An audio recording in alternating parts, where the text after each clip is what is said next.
To the people of Somalia, congratulations. Your commitment to economic reforms over the years has paid off. Somalia is expected to get major debt relief this week, slashing its debt-to-GDP ratio to less than 6% in a historic move that would allow it to rejoin the international financial system after roughly 30 years. The war-scarred East African country is set for relief under the World Bank and International Monetary Fund's (IMF) Heavily Indebted Poor Countries (HIPC) initiative. An IMF media advisory on Monday said Somalia was scheduled to reach the completion point under HIPC on December 13th, calling it a major milestone in its development path.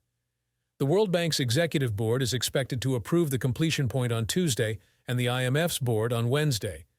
After those approvals, Somalia will receive significant debt relief that will reduce its external debt from about 64% of GDP at end 2018 to less than 6% of GDP at end 2023, the advisory said.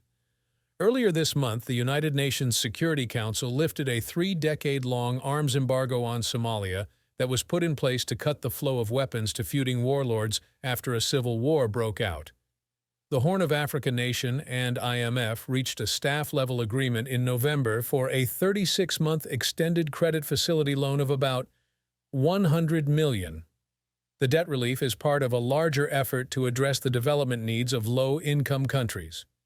For debt reduction to have a tangible impact on poverty, additional money needs to be spent on programs that benefit the poor.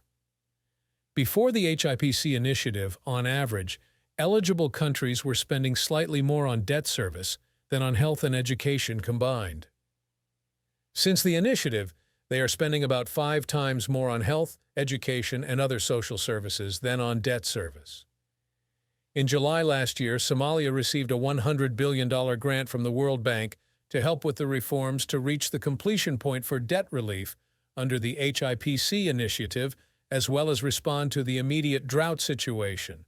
It will join, among other countries, Burundi, Rwanda, Tanzania, Uganda, Ethiopia, and the Democratic Republic of Congo, which are currently among the 31 least developed countries that have received the relief. In July, Somalia said Russia had granted it relief on $684 million of debt, saying it would play a big role in its debt forgiveness process.